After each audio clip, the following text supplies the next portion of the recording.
Okay, for this video, I want you to listen closely because, being honest, if you take this advice, this will literally make or break your devotion. Game over. Like, take this advice and you will be more consistent than 99% of people ever will be in their devotion or just discipline in life in general.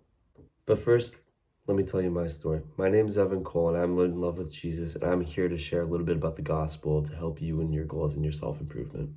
I used to be insanely undisciplined in the gym. I've been training for 3 years now. I didn't take the first two seriously at all. I wasn't consistent. I didn't believe that I could be doing it. I was distracted with my own sin and my own lusts and my addictions and everything. And I didn't have anyone to show me how to get out of that rut. And that rut, I mean, it's like kind of the self-improvement purgatory where you're aware of your own sins. You know what you're doing wrong, but you keep doing it anyways. And it's almost worse than not being aware. It was like this for a very long time, 2 years until Jesus Christ. To explain this, I want to read to you a verse from Proverbs. Do you see a man who excels in his work?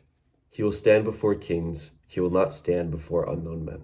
Now, what this tells us is that success in anything in life, from devotion to the gym to business, it comes from consistent discipline and self-control. The thing is, though, nowadays is that temptation is everywhere, making discipline more difficult.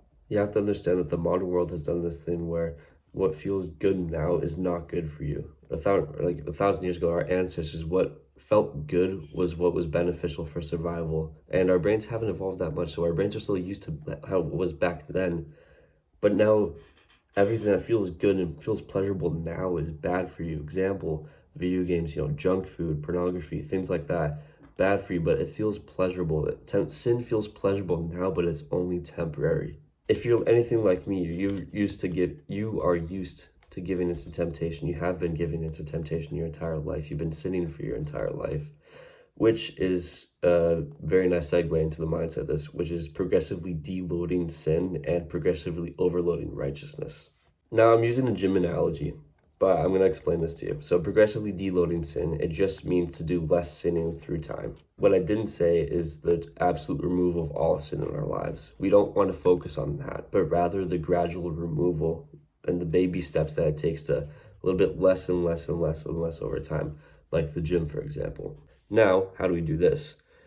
We progressively overload righteousness. What this means is that we increase the presence of Christ in our life and increase the presence of his word and what he wants us to do and how we live. So it's similar to increasing weights. Like, I'm starting off with the bench press and I'm going to just start with the bar. I can only get like 10 reps at the bar. And and my goal is 15. Once I get 15 reps, I move up to 55 pounds because the bar weighs 45. So I move up to 55 pounds and I get 10 reps again. Now I'm stronger than I was before.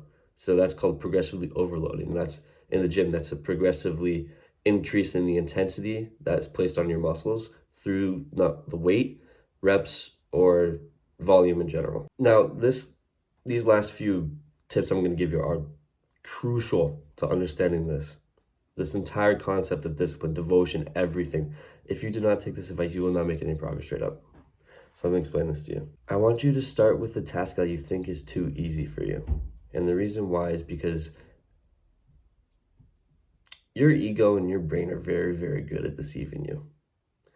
Your ego makes you think that the easiest part of whatever task you want to do is below you.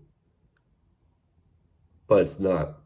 It's not below you because if it was below you, you would have no problem doing it already and you wouldn't even be watching this video. So yes, you do have a problem with it and you need to start small. You need to take these small baby steps in disciplining yourself. So if I want to start reading the Bible more, first step, literally just open up the book. That's it. That's all I'm going to be focused on for the first step. I'm just going to be focused on maybe for weeks, months, just focus on open up the book of the Bible first in the morning. That's it. That's the first thing I'm going to do every single morning. Open up the book of the Bible. That's my only priority. It's my number one priority because it's the easiest thing to do. Now, once I master this, then we repeat the same process for a more challenging aspect of the task.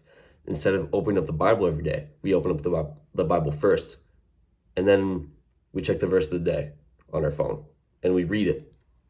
So we're adding layers. We're adding layers onto this, but we start at the bottom because you need to have this foundation. It's like a relationship. If you don't have the foundation set here in stone, if you don't have that firm foundation of Christ right here in your relationship, then you're gonna build this big building, but then it's just gonna come crashing down. You need to have that foundation. You need to have that solid rock right here through Christ, right here, to make sure that the relationship is sustainable. And this goes the exact same way for your discipline as well. Additionally, it's very important to understand that it is harder to be undisciplined and lazy than it is to be consistent. To explain this, I'm going to read to another verse in Proverbs in chapter 6. How long will you slumber, O sluggard? When will you rise from your sleep, a little slumber, a little folding of the hands to sleep. So shall your poverty come on you like a prowler, and you need an armed man. Now, the life of a slug is slow. It's quite cathartic, and it's not a good life. It's short, it's monotonous, it's miserable. There's not much to it. It's not a good life. So Proverbs is using that analogy of the sluggard here to show that the laziness of a slug, of an insect, and the insignificance of it is parallel to the life that we'd be living if we were undisciplined and if we were lazy. So if we live a life away from the Lord, if we live a life without that disciplined, consistent pursuit of his word and his glory, then we will be living according and akin to insects. Another good tip that I can give you is intermittent fasting. Intermittent fasting is basically when you just don't eat for a select amount of time. So what I do is that I wake up at like 5 in the morning, and I don't eat till around 11 o'clock when I'm at school. So that's 6 hours of fasting. That's when I do my hardest work first, because fasting gives you makes you a little bit sharper in your brain. And it gives you a little bit more mental resilience, and it makes you generally smarter, because when you're digesting food is the time when your body puts more resources into digesting that food, and it has to do that even at the compensation of your own brain power. So therefore it'd be optimal to have nothing to digest first, so your body can put everything that it has into your brain to focus up and do the hard task that you need to get done. And speaking of hardest tasks, I want to give you this last tip. It's eating the frog. Eating the frog is essentially doing the hardest part of the task first. Imagine you're at a dinner table and you get your normal food, and then you're served the frog, and you're told that you have to eat the frog at some point. When you're going to eat the frog, if you're smart, you would eat the frog first, so the rest of your meal is more enjoyable. A lot of people, most people, if we're using this analogy, eat the frog last. They go for what's pleasurable first, and then they're just faced with the hard thing second. And this is worse, because during this time where you're enjoying the pleasure of the easy side, you're overthinking about what the hard part is going to be. So you always just have that anxiety, that buildup of fear. It's like, oh, I'm enjoying this now, but I'm going to have to eat that frog eventually at some point. So eat the frog first. Do the hardest part of what you need to get done first. Now, this isn't to say that do the hardest task first, because as I mentioned earlier in the video, we want to start small and we want to start easy. But what is the hardest part of the easiest task? That is what we need to focus on first. Now, this last bit of advice I'm going to give you is most powerful. It's going to sound the most arbitrary and, the least practical, but this is the most valuable thing I could ever give you. The most valuable thing I can ever give you is to lead you to God. So what I'm asking you to do as an actionable step, and also as a last bit of advice for this video, is to pray for God's guidance. Pray for his presence. Pray for his glory, and to pray for him to give you that consistency, and to replace your desires of your flesh, of your sin, to always be drawn back to your lust, to your addictions.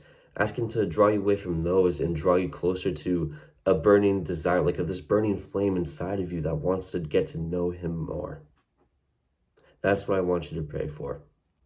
To conclude this video, I want to let you know that you're fearfully and wonderfully made, and that Jesus has your back through the hard times and through the good times. And if you're struggling right now with being consistent in your devotion and your prayer, just know that it is part of the process and it's not a failure, because every single time you think you slip, it's not as much of a slip as it is a learning experience, because you are aware of what you're doing wrong. And so I want you to not think about it as I'm inconsistent, but I want you to think of it rather as I am becoming consistent. As a man, as a man of God, you never lose. It's either winning or it's learning. Take care.